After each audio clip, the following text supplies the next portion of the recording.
গতি পরিবর্তন দেশকে একটি অনিশ্চিত গন্তব্যের দিকে নিয়ে যাচ্ছে। আমরা বলে দিতে চাই, আপনার দেশকে অনিশ্চিতের দিকে নিয়ে গিয়ে নিজের রক্ষার জন্য আপনার জানতেন সিদ্ধান্ত নেবেন না। আজকে জুলাই বিপ্লবে যে সকল রাজনৈতিক দল গুরুত্বপূর্ণ ভূমিকা পালন করেছে তাদেরকে বাদ দিয়ে আপনার রোডম্যাপ ঘোষণা করেছেন, এটা একটা অশুভ ইঙ্গিত। আমরা এই সিদ্ধান্তকে মানতে পারি না। প্রিয় ভাইয়ের আমার, দেশের আইন শৃঙ্খলা পরিস্থিতি অত্যন্ত অবনতির দিকে যাচ্ছে। আমরা দেখছি প্রতিনিয়ত মানুষ খুন হচ্ছে, চাঁদাবাজির শিকার হচ্ছে, ইট দিয়ে মানুষকে হত্যা করছে।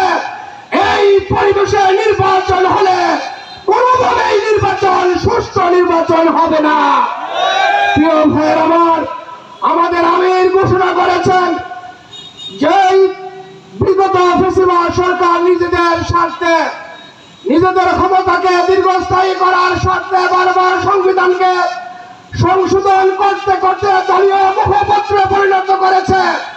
এই দলীয় মুখপত্রের মাধ্যমে একটা দেশ চলতে পারে না। এই সংবিধানের পরিবর্তন প্রয়োজন।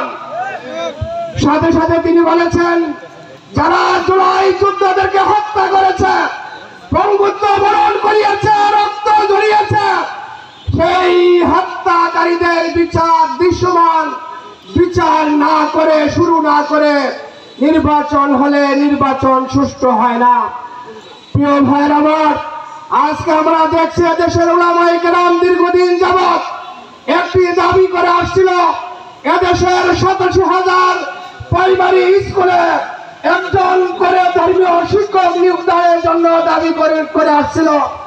আজকে আমরা দেখছি এদেশের 92 ভাগ মুসলমানের চিন্তা চেতনাকে পায়ের লাথি মেরে আমরা দেখছি গানের শিক্ষক নিয়োগ দেওয়া হয়েছে।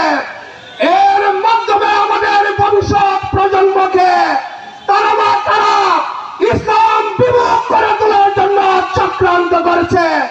এই সিদ্ধান্ত বাংলাদেশের সিদ্ধান্ত নয়, এই সিদ্ধান্ত বিদেশের চাপিয়ে দেওয়ার সিদ্ধান্ত। এই সিদ্ধান্ত বাংলাদেশের 92 ভাগ মানুষ মানে না, বাতিল করতে হবে, বাতিল করতে হবে। প্রিয় ভাইয়ের আমার, আজকে 54 বছর পর্যন্ত যেই সংবিধানের আলোকে দেশ পরিচালিত হয়েছে, আমরা দেখেছি দেশের বড় 3টি দল দেশ পরিচালনা করেছে, তারা বারবার ব্যর্থতার পরিচয় দিয়েছে। এই জন্য আমাদের আমির দীপ্ত কণ্ঠে ঘোষণা করেছেন, 54 বছর যেই পুরানো সংবিধানের আলোকে নির্বাচন হয়েছে, এই নির্বাচনে জনগণের আশা আকাঙ্ক্ষার প্রতিফলন হয় নাই। এই জন্য নির্বাচন কমিশনকে ঢেলে সাজাতে হবে এবং পিয়ার পদ্ধতির মাধ্যমে নির্বাচন দিয়ে এদেশের শতভাগ ভোটের নিশ্চয়তা প্রদান করতে হবে। এই বলে আমার বক্তব্য শেষ করছি। আল্লাহ হাফেজ।